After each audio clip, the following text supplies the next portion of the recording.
જૈન વંદામી છે. હાજી, આપણે હવે આ 130 તો થઈ ગઈ હતી ને? હા,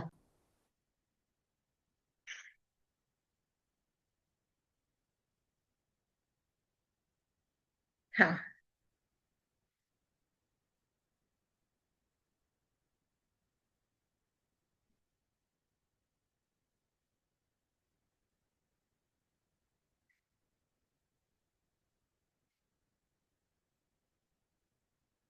આ 136 થી છે. શરીરમાં આવું નાવોથી થઈ ગયું હતું. શરીર નૌકા છે અને જીવ નાવિક છે. ના આપે યશાચીમાં જ અહીં આપો છે 131. અચ્છા, 131 માં ઠીક છે. આ 23મા અધ્યાયની સૂક્તિ છે. જરા મરણ વેગેન બુજ્યમાનાન પાનિનમ ધમ્મો દીવો પૈઠાય ગઈ શરણમુત્તમમ. જરા મરણ વેગેનમ બુજ્યમાનાન પાનિનમ ધમ્મો દીવો પૈઠાય ગઈ શરણમુત્તમમ. આ સંસાર સમુદ્ર છે અને જેટલા પણ વ્યક્તિ સંસાર માટે ચર્ચા કરી છે એમાં અધિકાંશમાં લોકો સંસારને ખરાબ છે એવું જ કહ્યું છે. સંસાર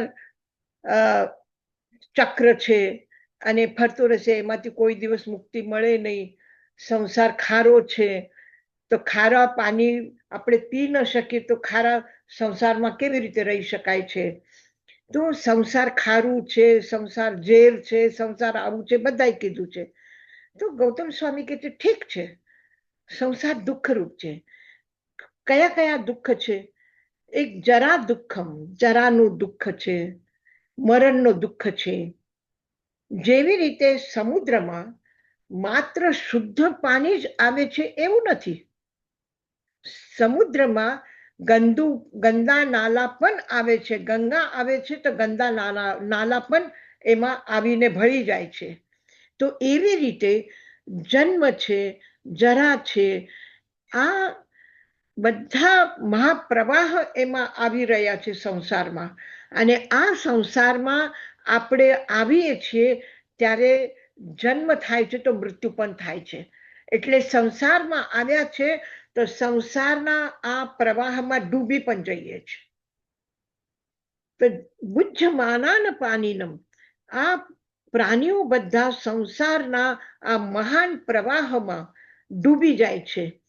તો પછી શું જે સંસારમાં આવ્યા છે બધા ડૂબવા વાળા છે? બધા દુઃખ જ પામવા વાળા છે? સુખ માટે કોઈ રસ્તો નથી કે શું છે? તે કે છે. કેવી રીતે છે? કે જેવી રીતે આપણે જોઈએ છીએ કે વિશાળ પાણીનો પ્રવાહ છે, ક્યાંય પણ જમીન ન દેખાય, આટલું પાણી પાણી જ દેખાય છે.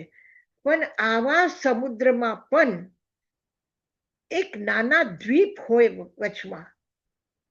દ્વીપ એને કહેવાય કે ચારે બાજુથી પાણી છે પણ વચમાં એવો પથ્થર છે, ખડક છે, મિટ્ટીનો ભાગ છે કે જેના ઉપર મનુષ્ય પાણીથી બચીને રહી શકે છે. એને દ્વીપ કહેવાય. તો ધમ્મો દીવો પૈઠાય, એમાં આ દ્વીપમાં પૈઠા એટલે આધાર છે, દ્વીપ છે. કોણ છે? ધર્મ એ દ્વીપ છે. સંસાર આ સમુદ્રમાં કઈ દિશામાં જઈ રહ્યા છે એ ખબર નથી પડતી. તો કેવી રીતે ખબર પડે કે આપણે સાચા માર્ગ ઉપર જઈ રહ્યા છે કે ઊંધા જઈ રહ્યા છે કે સીધા જઈ રહ્યા છે? તો જ્યારે દ્વીપ વચમાં આવે તો આપણને ખબર પડે કે આ દ્વીપ આ દિશામાં છે, આ દ્વીપ આ દિશામાં છે, અહીંયા જવાનું છે. હવે અંધારો હોય, સમુદ્રમાં તુફાન આવ્યું હોય, આમાં આપણી નૌકા કેવી રીતે ખબર પડે કે આ બાજુમાં જશું તો આપણે સુરક્ષિત છે? તો એ ધર્મ દ્વીપમાં એક દીવાદાંડી હોય. દીવાદાંડી સાંભળ્યું ને? કે એમાં દીપકનો પ્રકાશ દેખાય એ જોઈને ખબર પડે અંધારામાં કે અહીંયા દ્વીપ છે, અહીંયા સુરક્ષિત સ્થાન છે, આ આધારભૂત છે. તો ત્યાં જઈને આપણે સમુદ્રના તુફાન, સમુદ્રના દુઃખનો આવેગ, સમુદ્રનો એમાંથી બચી શકીએ છીએ અને સમુદ્રની યાત્રા પણ આપણી સુરક્ષિત થઈ શકે છે. તો ગઈ શરણ ઉત્તમમ, ગઈ ગતિ રૂપ છે, શરણ રૂપ છે અને ઉત્તમ શરણ છે. ગતિ એટલે કે ક્યાં જવું જોઈએ, ક્યાં પહોંચવાનું છે, લક્ષ્ય ક્યાં છે. તો લક્ષ્ય ધર્મના દ્વીપમાં પહોંચાડવાનું છે અને એ જ એક શરણ છે. ચારો બાજુથી વિશાળ ઊંડો પાણી છે, એમાં ડૂબી જવાય છે, એમાં તુફાન પેદા થાય છે અને એ નૌકાને ડૂબાડી દેશે. તો એમાં બચવા વાળું કયું સ્થાન છે, શરણ કઈ છે, અને એ શ્રેષ્ઠ સ્થાન છે. ત્યાં તમને કોઈ વાંધો નહીં આવશે. આવું સ્થાન કયું છે, દ્વીપ છે. અને એ દ્વીપ સંસારમાં કોણ છે, તો ધર્મ છે. ધર્મ જ બચાવી શકે છે, ધર્મ જ રક્ષા કરી શકે છે.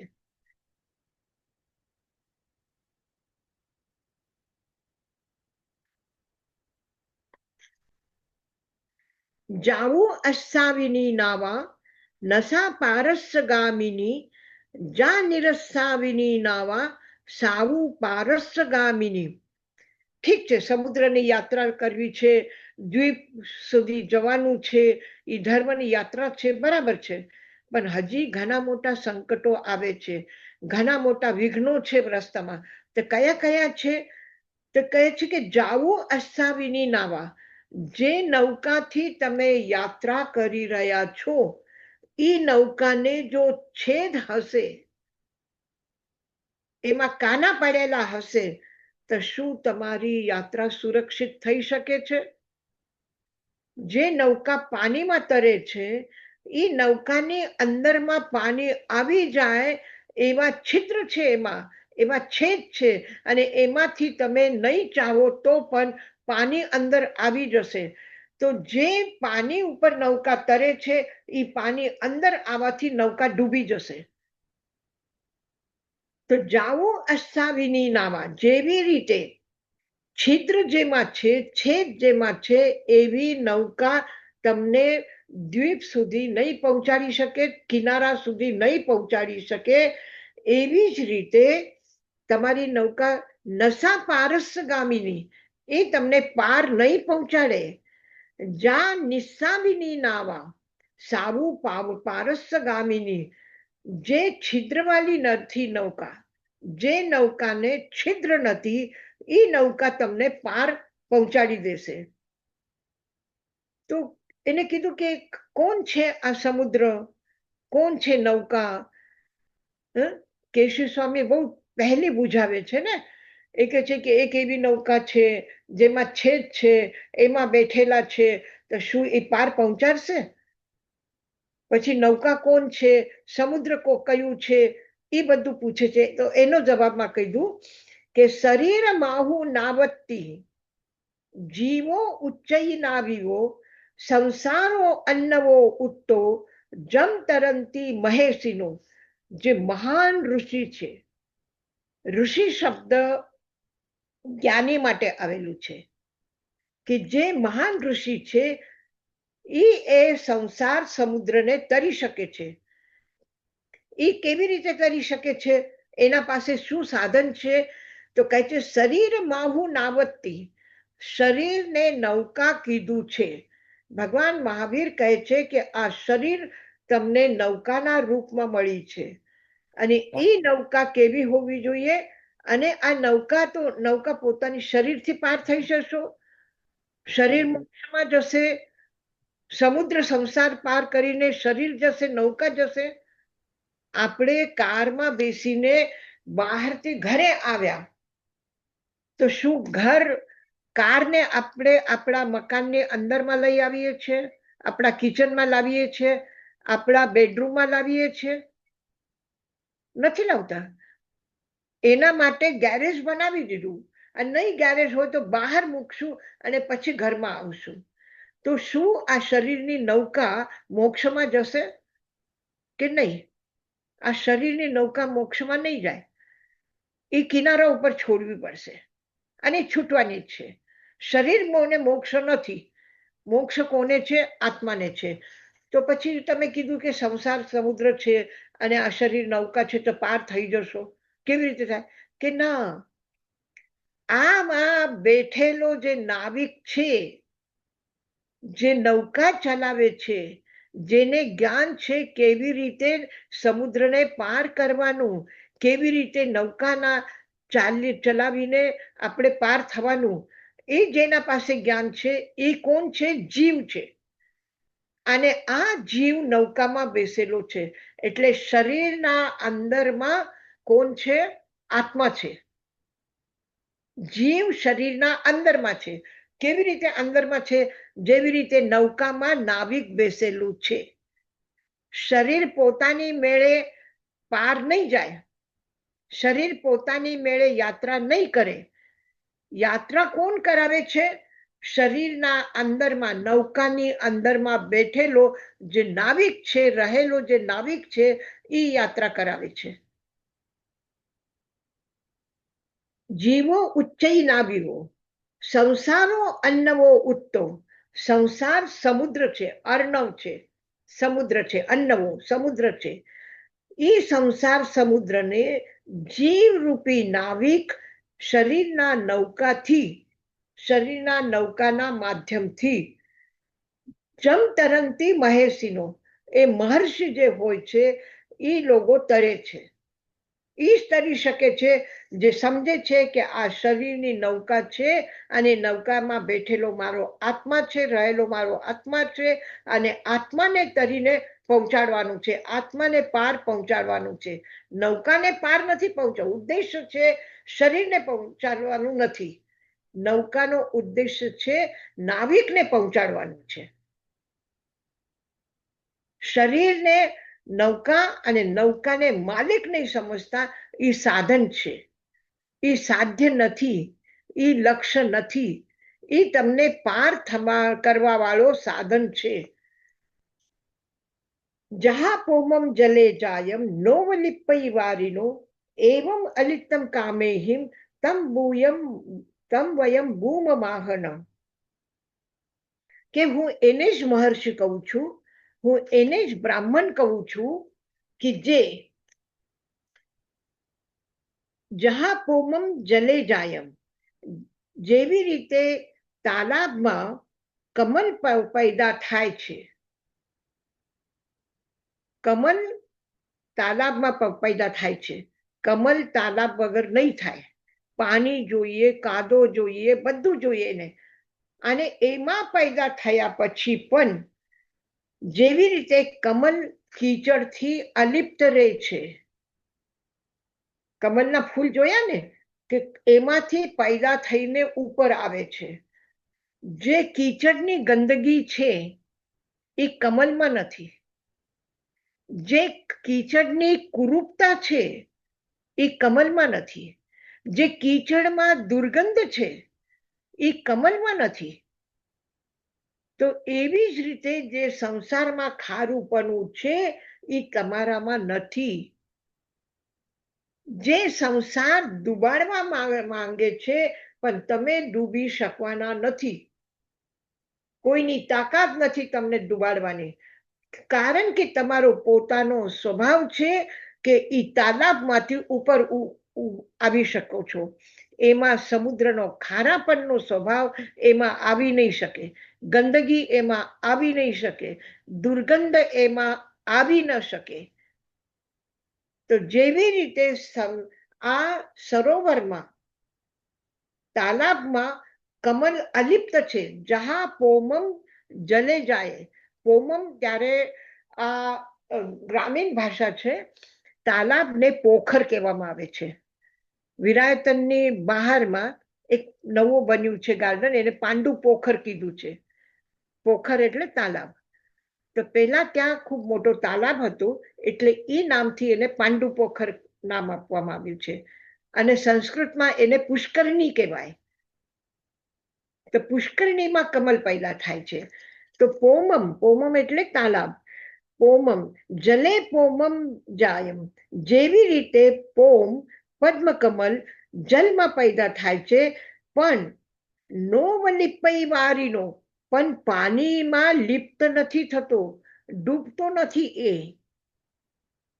એવમ અલિપ્તમ કામેહિમ, એવી જ રીતે સંસારમાં જે કામના છે એ કામનાથી એ અલિપ્ત રહે છે. એવી રીતે મહર્ષિ, સાધક અથવા જે બ્રહ્મજ્ઞાની છે આ લોકો કામનાથી અલિપ્ત રહે છે, સંસારમાં પેદા થયા છે. બધા જ તીર્થંકરોનો જન્મ માતાના કુક્ષીથી થયેલું છે. બધા જ તીર્થંકરો મા બાપ સાથે, પરિવાર સાથે રહેલા છે. બધા જ તીર્થંકરો ઘરમાં રહ્યા છે, સંસારમાં જન્મ લીધો છે, સંસારના બધા જ સંસારનું ભોજન કર્યું છે, સંસારના એમાં સુખ ભોગ્યા છે, પણ એ સુખ છે અલિપ્ત રહ્યા છે.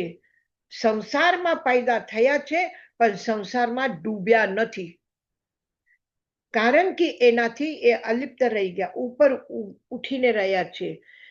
તમ વયમ ભૂમ માહનો, એને જ અમે, એ જ વ્યક્તિ, એ જ જીવ આત્મા બ્રાહ્મણ છે, એટલે જેને બ્રહ્મ જ્ઞાન થઈ ગયું છે એ બ્રાહ્મણ. બ્રાહ્મણ એટલે બ્રાહ્મણ કુલમાં જન્મ્યા એ બ્રાહ્મણ નહીં. આગળ એ કહેશે કોણ બ્રાહ્મણ છે એનો સ્પષ્ટ કર્યું છે. નવી મુંડી એ ન સમનો, કે તમે શ્રમણ કોને કહેશો, તમે બ્રાહ્મણ કોને કહેશો, તમે મુનિ કોને કહો છો, તપસ્વી કોને કહો છો, તો એની પરિભાષા કરી છે. ન મુંડી એ ન સમનો, માથું મૂંડવાથી કોઈ શ્રમણ એટલે સાધુ નથી થતા. ખાલી માથો મૂંડી લીધો, દીક્ષા લીધી એટલે સાધુ થઈ ગયા એવું નથી. નવી મુંડી એ ન સમનો, કમાલ છે ભગવાન મહાવીરની.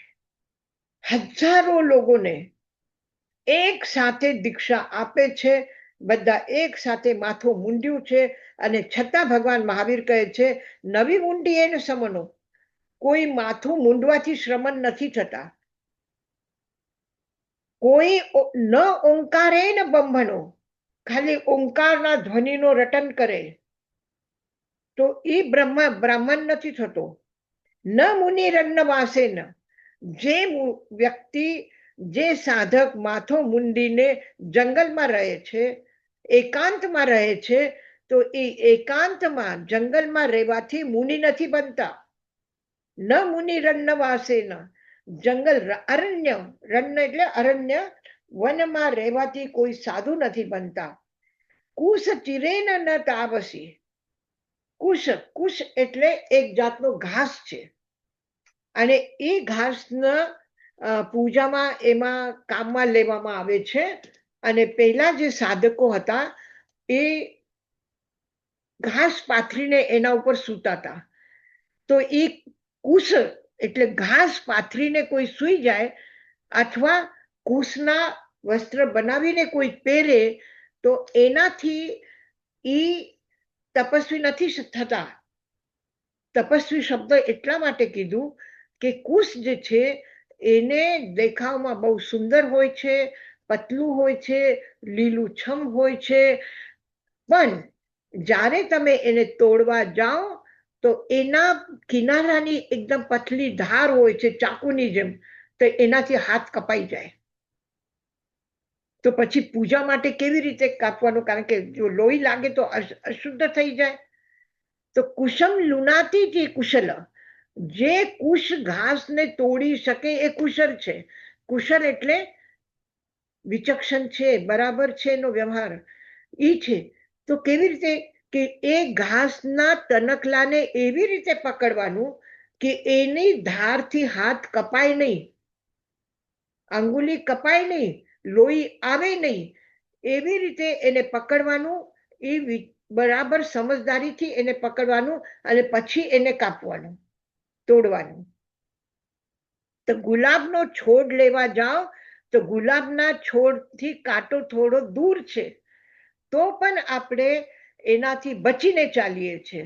તો કુશ એવી રીતે લેવાનું કે જેનાથી આપણે બચીને રહી શકીએ છીએ, તો આ કુશના આસન ઉપર સુવાનું કે જેનાથી શરીર કપાઈ શકે છે, આ એના ઉપર સુવા માટે આ વાપરવાનું, કુશાસન વાપરવાનું, આ એક મોટી તપશ્ચર્યા છે. તો આવું કોઈ કરે તો એ કઈ તપશ્ચર્યા નથી. ઓંકારના ધ્વનિનું ઉચ્ચારણ કરે તો બ્રાહ્મણ નથી, માથું મૂંડ્યું તો શ્રમણ નથી, અરણ્યમાં રહે તો મુનિ નથી, અને કુશ અને ચીર વાપરે તો એ કોઈ ઘણા મોટા તપસ્વી નથી. પછી કોણ છે? કોને તમે શ્રમણ કહેશો? આ બધા સંબંધો, માથું મૂંડવાનું કે ઓંકાર બોલવાનું કે અરણ્યમાં રહેવાનું કે કુશ ઉપર સુવાનું કે એના વસ્ત્ર બનીને પહેરવાનું, આ શું છે? આ બધું બાહ્ય આચાર છે. આ બધું શરીર સાથે જોડાયેલું છે, આત્મા સાથે જોડાયેલું નથી. આ કુશ ઉપર જ્યાં સૂતા છે એ તમારી આત્મા સાથે સ્પર્શ કરે છે. માથું મુંડાઈ દીધું તો તમારા આત્મામાં કઈ ફરક પડ્યું છે? તમે ઓંકારની ધ્વનિ બોલ્યા તો ગળાના માધ્યમથી બોલ્યા, તો કે આત્માથી બોલ્યા? કોણ બોલે છે? કોણ કરે છે આ બધું? આ બધું બાહ્ય આચાર છે.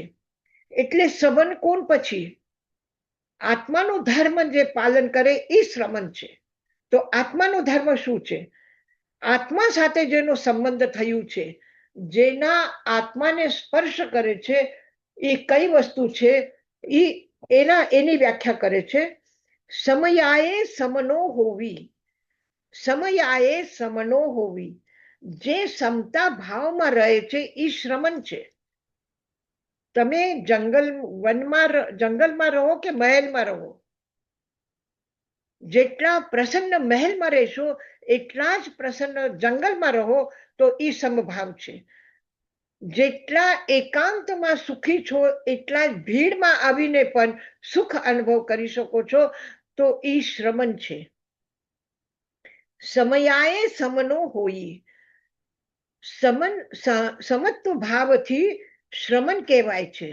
બ્રહ્મચર્ય ને બંભનો, જે બ્રહ્મચર્યનો પાલન કરે છે એ બ્રહ્મનો છે. બ્રહ્મચર્યનો પાલન મહેલમાં રહીને પણ કરે, ભીડમાં લોકોના વચમાં રહીને પણ કરે, એકાંતમાં રહીને પણ કોઈ વ્યક્તિ સાથે એકાંતમાં રહીને પણ બ્રહ્મચર્યનું પાલન કરે. એનો મતલબ છે કે બહારના કોઈ પણ વ્યક્તિના દ્વારા અથવા બહારના કોઈ પણ દૃશ્ય દ્વારા એના અંદરમાં વિકાર પેદા થતા નથી. એના મનમાં ભોગની આસક્તિ પેદા થતી નથી, ભોગવાની ઈચ્છા પેદા નથી થતી. તો એ બ્રહ્મચર્ય છે. અને જે બ્રહ્મચર્યનું પાલન કરે એ બ્રાહ્મણ છે. ઓંકાર બોલવાથી નહીં. એટલે શરીરની ક્રિયા કરવાથી કોઈ પણ શ્રમણ બ્રાહ્મણ કઈ બની ન શકે, પણ આત્માના ધર્મનો બહારમાં અભિવ્યક્તિ આવે તો એ બ્રાહ્મણ છે, શ્રમણ છે. નાને નય મુનિ, જ્ઞાનથી મુનિ બની શકે છે, જ્ઞાન પામવાથી મુનિ બની શકે છે. તવે ન હોઈ તાવસો, તપ કરવાથી તપસ્વી હોઈ શકે છે. કમ્મનો બમ્મનો હોઈ, કમ્મનો હોઈ ખત્તીઓ, વૈસો કમ્મનો હોઈ, શુદ્ધો હવઈ કમુનો. તો કે તમે જેવી રીતે બહાર બ્રાહ્મણ અને શ્રમણની વ્યાખ્યા કરી કે બહારના આચાર નથી, તો પછી એ બ્રાહ્મણ જન્મથી બ્રાહ્મણ છે, જન્મથી ક્ષત્રિય છે, જન્મથી વૈશ્ય છે. આ બધી જાતિઓ, ગોત્ર, ગુજરાતી, પંજાબી, મારવાડી, રાજસ્થાની, આ બહારના જગ્યા અલગ અલગ જગ્યામાં રહેવાવાળા, અલગ અલગ ભાષા બોલવાવાળા, અલગ અલગ વ્યવહાર કરવાવાળા, આ બધા શું ધર્મમાં એમાં પણ આવી શકે છે? તો કે ના. કમ્મનો હોય બ્રહ્મણો, કર્મથી બ્રાહ્મણ થશે. ખાલી બ્રાહ્મણ જાતિમાં જન્મ લીધું એટલે બ્રહ્મચર્યનું પાલન કરે છે એવું નથી. કમ્મનો હોય બ્રહ્મણો, કમ્મનો બ્રહ્મણો હોય, કમ્મુના હોય ખત્તીઓ, જે કર્મથી ક્ષત્રિય હોય છે. કર્મથી જેવી રીતે ક્ષત્રિય શત્રુને ખતમ કરે છે, તો જે વ્યક્તિ અંદરના શત્રુને, રાગદ્વેષને ખતમ કરે એ ક્ષત્રિય છે. વૈસો કર્મનો હોય, જે વૈશ્ય જે કર્મથી જ વૈશ્ય હોય છે, જે ભગવાન મહાવીરના 11 ઉપાસક છે, 10 ઉપાસક શ્રાવક છે, તો એ શ્રાવક વૈશ્ય જાતિમાં છે, ઓસવાલ છે એટલે વૈશ્ય છે એવું નથી. તો વૈશ્ય કોણ છે? કર્મથી એ વૈશ્ય હોવો જોઈએ. શુદ્ધો હવઈ કમ્મુનો, અને કર્મથી શુદ્ર થાય છે. જે નીચ કર્મ કરે, જે શુદ્ર કર્મ કરે, જે હિંસા કરે, ક્રોધ કરે, ભોગમાં આસક્ત થઈ જાય, એવા જે વ્યક્તિ છે એ શુદ્ર છે. અને જે આપણા કમાવેલા ધનનું, સંપદાનું જે બધાને શાંતિ પમાડવા માટે ઉપયોગ કરે એ વૈશ્ય છે. અને જે રક્ષા કરે છે જીવની, જે બીજાની રક્ષા કરે છે એ ક્ષત્રિય છે. અને જે જ્ઞાની છે એ બ્રાહ્મણ છે, જ્ઞાની છે એ શ્રમણ છે, મુનિ છે. બરાબર? એ પાછું સમજાવશો યશાજી મહારાજ? Sorry, પાછે સમજાવશો A please? હા હા હા. Thank you. આ શું છે કે ભગવાન મહાવીરના યુગમાં આ ખૂબ એક ધાર્મિક જગતમાં પણ અને સંસારમાં પણ આટલી બધી ભ્રાંતિઓ હતી લોકોમાં, કે જે ધ્યાન લગાડીને બેસે, ઓંકારનું ઉચ્ચારણ કરે એ બ્રાહ્મણ, અને ફક્ત મંત્રનો ઉચ્ચારણ, વેદ મંત્ર ખાલી બ્રાહ્મણ જ બોલી શકે, બીજા જાતિના લોકો નહીં બોલી શકે. અધ્યયન કરવાનો અધિકાર ફક્ત વૈશ્ય અને ક્ષત્રિયનો હતો, અને પણ એ જ્ઞાન આપી ન શકે. ગૌતમ સ્વામીને જ્યારે ખબર પડી કે એક ક્ષત્રિય રાજકુમાર જ્ઞાન આપે છે, તો એને સૌથી પહેલા મનમાં શું બોલાય, શું એને પ્રશ્ન ઉભો કર્યો કે આ બ્રાહ્મણ જ જ્ઞાન આપી શકે છે, આ ક્ષત્રિય રાજકુમાર જ્ઞાન કેમ આપે છે? જ્ઞાન આપવાનો અધિકાર ફક્ત બ્રાહ્મણને છે, અને બ્રાહ્મણ જે આશ્રમમાં રહીને મુનિ બન્યા છે એને અધિકાર છે, બીજાને અધિકાર નથી. આ ભગવાન મહાવીરના યુગમાં બધી પ્રચલિત ધારણાઓ હતી. જે મહાન છે, ગુણો સારા છે, સારી સેવા કરે છે, વિનમ્ર રહે છે, તો પણ એ શૂદ્રના કુલમાં જન્મ લીધું એટલે એને કોઈ પણ સન્માન નહીં, એને જાતિના બહાર, ગામની બહાર રહેવાનું, એની છાયા પણ બ્રાહ્મણ, ક્ષત્રિય અને વૈશ્યના ઉપર ન આવી જોઈએ. શંકરાચાર્ય કેટલી વખત આમ નદીથી સ્નાન કરીને આવે અને રસ્તામાં જો કોઈ શૂદ્ર મળી જાય તો પાછા સ્નાન કરવા જાય, કે મારી શરીર અશુદ્ધ થઈ ગયું એના છાયાથી, એને જોવાથી. તો આવી ધારણાઓ હતી, અને એના માટે એને કષ્ટ આપવામાં આવતું હતું. એને આપણા સાથે જમવાનું નહીં, એને સારું જમન આપવાનું નહીં, એને કોઈ રીત રિવાજમાં બોલાવવાનું, એના પાસેથી ખાલી કામ કરાવી લેવાનું ગુલામની જેમ. એવી રીતે આ એના સાથે વ્યવહાર થતો હતો. તો ભગવાન મહાવીર આ બધાના વિરોધમાં ઊભા થયા. એને વિરોધ કર્યો એટલે એને સિદ્ધાંતની સ્થાપના કરી. શું સિદ્ધાંતની સ્થાપના કરી?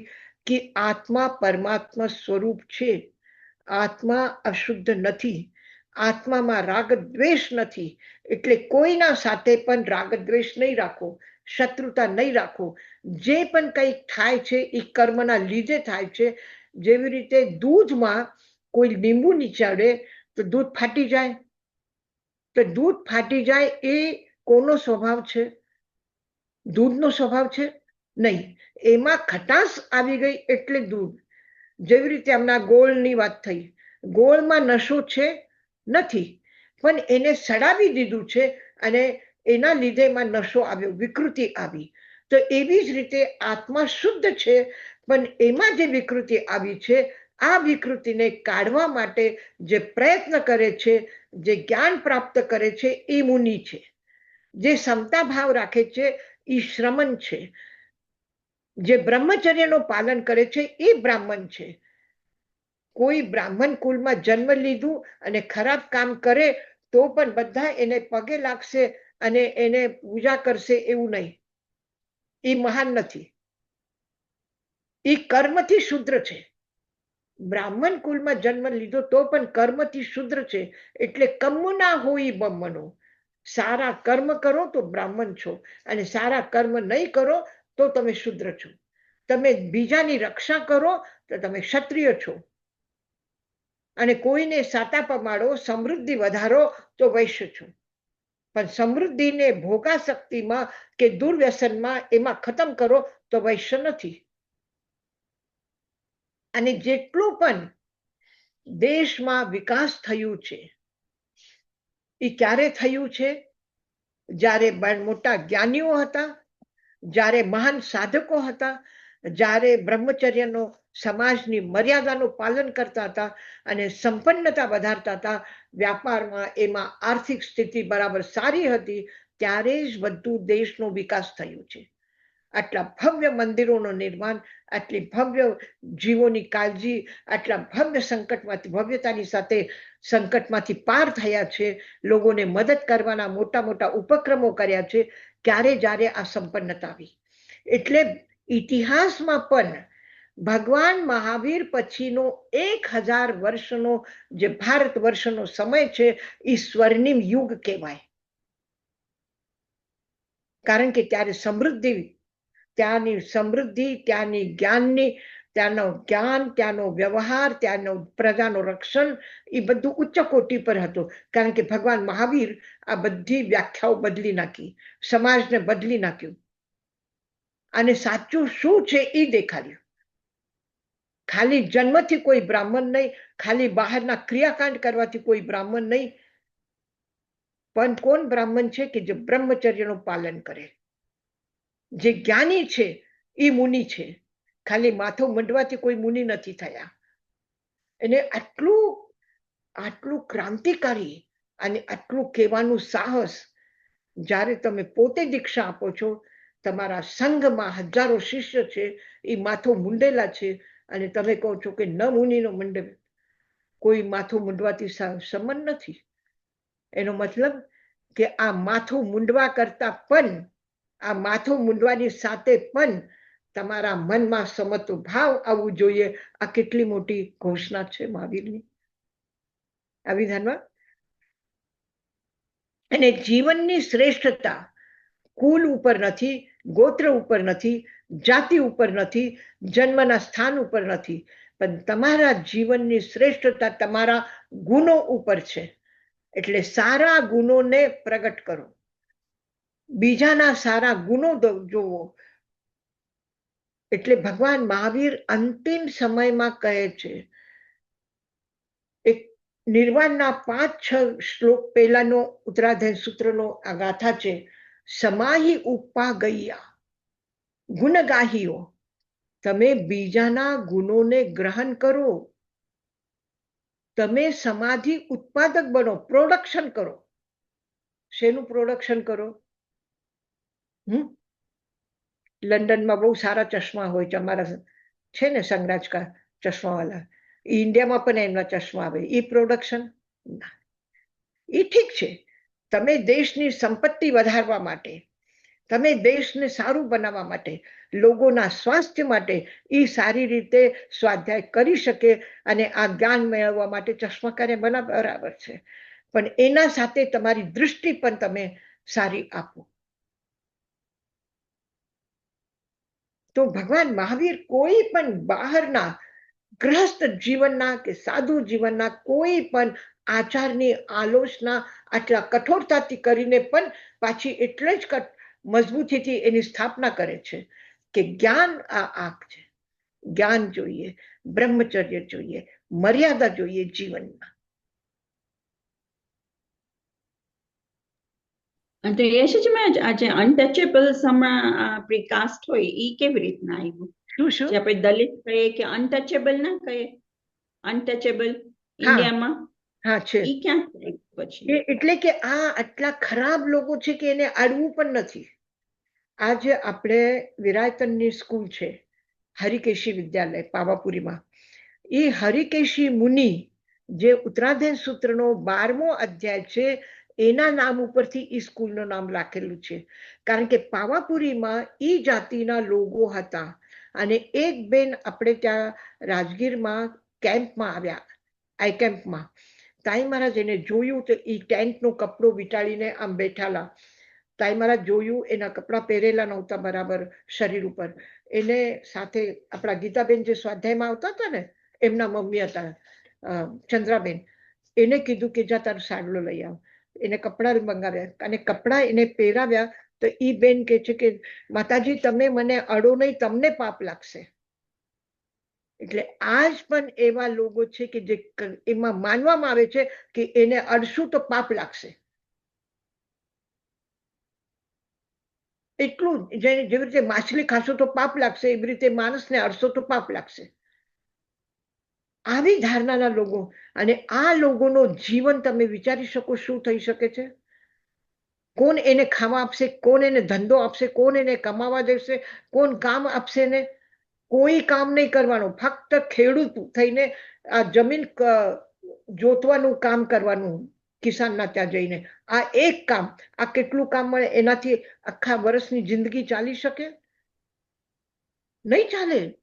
તો ક્યાંથી કપડાં પહેરવા મળશે, ક્યાંથી નાહવા ધોવા માટે, કપડાં ધોવા માટે સાબુ મળશે, અને ક્યાંથી શું મળશે, અને કેવી રીતે સ્વચ્છતા આવશે? દુર્ગંધ, સડેલા, બીમાર બચ્ચા, પોષણ નથી છોકરાઓનું, એટલે એકદમ સાવ મરિયલ છોકરા. અને આવા પછી શું ખાય? ખાવા તો જોઈએ ને. શું ખાશે? એટલે એ લોકોને મુસહર કહેવાય છે. મુસહર એટલે મૂષક, ઉંદર ખાય. ઈ જે ઉંદર ખાય રસ્તામાં, ક્યાં પણ ઉંદર ભાગતું જોશે તો ઝડપથી પકડી લેશે, સીધું મોઢામાં નાખશે. કોઈ તાલાબમાં જશે તો ત્યાં માછલી જોશે તો મોઢામાં નાખશે, મેંઢક જોશે તો. એટલે આ જીવ સૃષ્ટિને ખાનાર. અને આવા લોકોના વચમાં રહીને એના ઘર ક્યાંથી ખાવાના ઠેકાણા નથી તો મકાન ક્યાંથી બનાવશે? સ્વચ્છતા કેવી રીતે કરશે? અને એ બસ્તીમાં તાઈ મારા જઈને એ છોકરાને સ્કૂલ લઈ આવ્યા અને કે નહીં અમે સ્કૂલમાં નહીં, અમને મારીને ભગાડી દેશે. એને આપણા સ્કૂલમાં આવવા પણ નહીં દેવા જોઈએ, એવું એ લોકોનો આગ્રહ હતું. પછી એના માટે તાઈ મારે બીજી સ્કૂલ બનાવી કે ત્યાં ખાલી આ જ બાળકો ભણશે. એટલે એ સ્કૂલનું નામ હરિકૃષ્ણ વિદ્યાલય છે. તો યશાજી મહારાજ, બીનાબેન પૂછે છે કે આ શરૂ ક્યાંથી થયું આવું? આ છે ને, આ જાતિ પ્રથા જે વૈદિક પરંપરાની છે, બ્રાહ્મણોને પોતાનું વર્ચસ્વ જમાવવા માટે, કે અમને આરામથી બધું ખાવા પીવાનું બધું મળી જાય. કોઈને જ્યોતિષનું મુહૂર્ત કાઢીને આપીએ, કોઈના લગ્ન કરાવી દઈએ, કોઈનો યજ્ઞોપવિત સંસ્કાર કરાવી દઈએ, કોઈના ઘરે જઈને યજ્ઞ કરી દઈએ, અને આપણી જીવિકા ચાલે આરામથી. અને અમે શ્રેષ્ઠ, અમે મોટા, અમને પગે લાગો, અમને સન્માન આપો. પછી એને આ વ્યવસ્થાનો પર આધાર. હવે આ બધી વ્યવસ્થા કોણ કરશે? યજ્ઞ કોણ કરશે? યજ્ઞની સામગ્રી કોણ લઈ આવશે? આશ્રમની જમીન કોણ આપશે? અને જમીન ઉપર કામ કોણ કરશે? કામ કરવા વાળા બી જોઈએ, પૈસા આપવા વાળા બી જોઈએ. અને કોઈ શત્રુ આક્રમણ કરે બીજા રાજ્યના, તો એને બચાવવા માટે રક્ષા કરવા વાળું પણ જોઈએ. એટલે પછી કોણ રક્ષા કરે? ક્ષત્રિય રક્ષા કરે, વૈશ્ય પૈસા કમાવે, અમને આપે, અને શુદ્ર અમારી સેવા કરે. અમારા ખેતર આશ્રમમાં આવીને ખેતી ઉપજાવે ને અમને ખાવાનું અનાજ પેદા કરીને આપે. અને અમે શું આપશું એને? અમારું ધંધો બરાબર. જ્ઞાન લોકો આવે, રાજાઓ આવે, ભેટ પૂજા ચડાવે, રક્ષા કરે. વૈશ્યો આવે, ભેટ પૂજા ચડાવે, અમને ગુરુ સમજીને અમારા આશીર્વાદ લે, અને અમને આ બધું આરામથી મળે. અમને શું આપવાનું? રાજાને તો કઈ આપવા જેવું છે નહીં. વૈશ્યને શું આપવાનું? એ જ આપવા વાળા છે. એક શુદ્ર હતા, અને એને શું આપવાનું? એ બધો અધિકાર તો અમારો. એને શું આપવાનું? ખાઈ લે, 2 ટાઈમની રોટલો ખાઈ જાય, રહી જા. એનું સુખ શું છે, એનો આશ્રય શું છે, એના પાસે ઓળવા પાથરવાનું શું છે, એ કાંઈ જોવાનું નહીં. એટલે કેટલું મોટું ભગવાન મહાવીર કહ્યું છે કે જે તમારા સાથે કામ કરે છે એના જીવનની રક્ષા, એના જીવનનું પાલન પોષણ એ તમારી જવાબદારી છે. અને તો કેટલું કામ યશાજી મહારાજ, મહાવીર ભગવાને આટલું બધું કહ્યું તો હજી પણ આવું થાય છે ઇન્ડિયામાં? ઇન્ડિયામાં થાય છે. હજી પણ થાય છે, એટલે આ કેટલું પાવરફુલ હશે પેલાનું એનું ઇન્ફ્લુઅન્સ? આ ધર્મના નામ ઉપર જે દુરાગ્રહ છે ને એના લીધે એને પોષણ મળ્યું છે કે અમે હિન્દુ, અમે બ્રાહ્મણ, અમે અમારી માન્યતા અમારો ધર્મ અમને શરાબ પીવી છે એટલે ભગવાનને શરાબ ચડાવો તો અમે શરાબ પી શકીએ, અમને માંસ ખાવું છે તો ભગવાનને બલિ ચડાવો એટલે અમને માંસ ખાવા મળે. એ ભગવાનના નામ ઉપર બધું જોઈએ. એટલે ધર્મના નામ ઉપર પણ કેટલું અત્યાચાર કર્યું છે.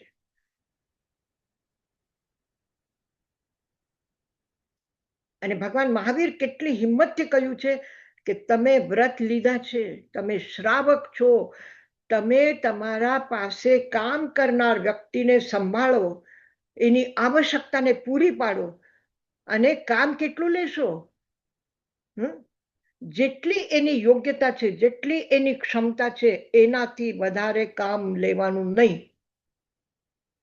આજે સરકારના નિયમ છે કે 8 કલાક કામ કરો કે 7 કલાક કામ કરો, અને ભગવાન મહાવીર એના પહેલા કેટલા પહેલા કહે છે કે જે તમે નક્કી કર્યું છે કે આ તમને મળશે, પાર્ટનર હોય, નોકર હોય, કર્મચારી હોય, જે પણ હોય, તમે જે નક્કી કર્યું છે એમાંથી કટૌતી કરીને રાખો નહીં કે નહીં આ તને નહીં મળે, આ તારું કપાઈ ગયું પગાર. એટલે જીવનની નાની નાની વાત ઉપર આ બધા ભ્રષ્ટાચારને ઉખાડવા માટે, આ ગલત ધારણાઓને તોડવા માટે આટલી નાની નાની વાત ઉપર ભગવાન મહાવીર સ્પષ્ટીકરણ આપે છે, જીવનની દ્રષ્ટિ આપે છે કે તમારે કેવી રીતે જીવવું જોઈએ. તમે એ માણસને પણ એને પણ સુખી રહેવાનો અધિકાર છે, એ અધિકાર તમે ખતમ નહીં કરો.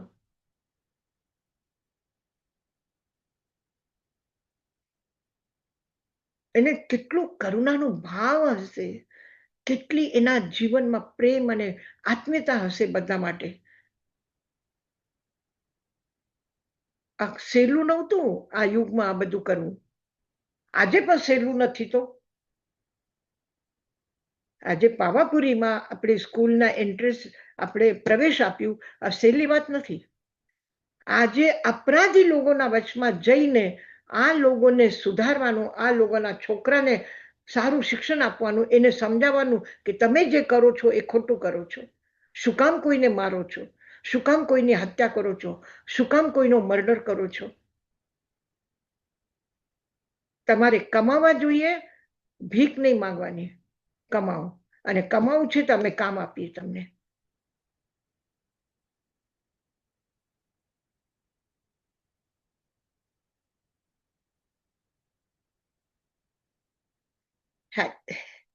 અને સૌથી મોટી વાત, ગૌરવપૂર્ણ વાત છે કે આ પરંપરાને આપણે પ્રારંભથી સૌથી પહેલા આદિ યુગમાં કયા એવા ભગવાન, કયા એવા શાસ્ત્રો, કયા એવા નીતિશાસ્ત્ર છે, કઈ એવી સરકાર છે જેને કીધું કે મનુષ્ય તું તને ફળ ઓછા મળે છે ઝાડથી તો આપસમાં લડાઈ નહીં કર, તું બીજું ઝાડ લગાડ. કોને કીધું છે? કોને કીધું છે? ઋષભદેવ ભગવાન કીધું છે. આદિનાથ, જેને આ બહારમાં તારા જીવનની સુરક્ષા નથી. અચ્છા, આપણે અવાજ ઇન્ટરનેટ કપાઈ ગયું લાગે છે. ના ના સંભળાય છે યશાજી મહારાજ. સંભળાય છે ને? હા અચ્છા, સંભળાય છે. હા. તમારી જીવનની સુરક્ષા હવે બહાર થઈ શકે એવું નથી. તમે મકાન બનાવો, અંદર સુરક્ષિત થઈ જાઓ. તમે ખેતી કરો, તમે કપડાં પહેરો. કોને શીખડાવ્યું? કોઈ પણ ધર્મગુરુએ આવું શીખડાવ્યું છે? કોઈ પણ ભક્ત લોકોને આ જ્ઞાન કોઈ નથી આપ્યું. જૈન ધર્મ આપ્યું છે. એટલે પ્રાણીનો ઉદ્ધાર કરવું, જગતને સાચી સમજ આપવી અને સારી રીતે જીવન જીવવાનું કોઈ શીખડાવે છે, જૈન ધર્મ શીખડાવે છે. અને ખરેખર આપણે શું કહીએ, ભાગ્યશાળી શબ્દ પર નાનું પડે છે કે ખબર નહીં કયા જન્મમાં પેલા મળ્યું કે નથી મળ્યું, હવે મળશે કે નહીં મળશે, જે અત્યારે આપણને મળ્યું છે. અને આજે ગુરુદેવજીનો 1 જૂનનો નિર્વાણ દિવસ છે. એમને આપણે એટલી સાચી સમજ આપી છે, સારી રીતે જીવવાની એક તક આપી છે. અને આ સુક્તિ ત્રિવેદીનો આપણે ગુરુદેવને સ્મરણ કરીને એ સ્વાધ્યાય કરીને એમાંથી પ્રેરણા લઈએ છીએ. આપણી સાચી શ્રદ્ધાંજલિ, સાચી ભક્તિ એમના ચરમોમાં આપણે અર્પણ કરી રહ્યા છીએ. મંગલ પાઠ.